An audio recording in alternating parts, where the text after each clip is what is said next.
a double whammy. Houston down by 3. Wilson triggers in. Sharp, 7 seconds, 6 seconds. Sharp, jumper for the top. Sharp. I thought he made it. He's out of bounds going the other way. 0.8 on the clock. Sharp got a good look. He worked diligently. Filipowski comes to the ball, and that's it. Duke goes from sweet to elite. Alexander drives in, and good. What a night for him.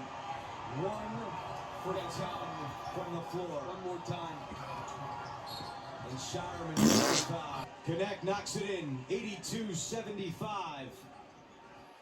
And for just the second time ever, Tennessee is going to the Elite Eight.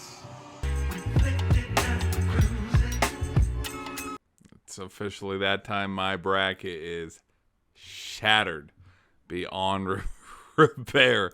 As we wrap up the Sweet 16 and we move into the Elite Eight tomorrow, where action begins this Saturday and Sunday. I'll probably give a prediction, later at a later time. This is just a reaction for tonight's matchups and yesterday, North Carolina not being able to get it done versus Alabama.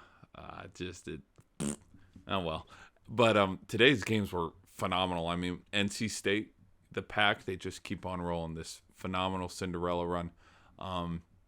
Considering the fact that, I didn't even have them winning the ACC title game. I had it being a rematch of that wonderful game late in February between Duke and North Carolina. Ultimately, North Carolina winning it. They are also UConn, but other than UConn, they are the scariest team. Like Clemson's scary. Do not get me wrong. Like, Clemson's scary.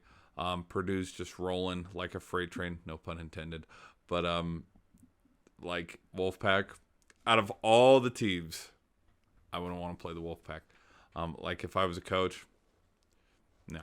And then we had Gonzaga, just getting torn apart there in the second half versus Purdue. Purdue going back to the fundamentals, not being joke artists like they were last year. They could be legit. I don't know. We'll just have to see when they play against Tennessee, because there was, the Duke versus Houston game. I think they're going to talk about it forever. The injury to Shed. Like, there was just, like, it showed a stat, like, since the injury, going into half where Duke led by 1, and then coming out of the half, Duke led, outscored Houston 26-16 after the injury. And you could just kind of tell that deflated them. Of course, because it was one of their emotional leaders. But just there towards the end, like, Roach had a few handful of clutch baskets. Proctor with his defense. And, like, I thought with the last play, it's like, of course it's Proctor. Of course he makes the game kind of sealing defensive stop. To wrap it up, Creighton, too much. They couldn't get it done versus Tennessee. And I think it all had to do because the progression of the game, it had its ebbs and flows. I mean, the Volunteers went on an 18-0 run, but then Creighton chipped away and they went on their own run, and they just went back and forth and back and forth. But just in the end, Tennessee was way too much. And the crucial missed shots, by Alexander. Shireman, he was awesome. Cockbrenner, if he had more points in the first half, because he even had his struggling. And so it's going to be number 1 versus number 2. With Purdue and Tennessee, I'd lean just because of tonight's performance. I liked how the announcer said, hey, something's got to give. What's the word I'm looking for? Considering how much up they were, that's not even the right way.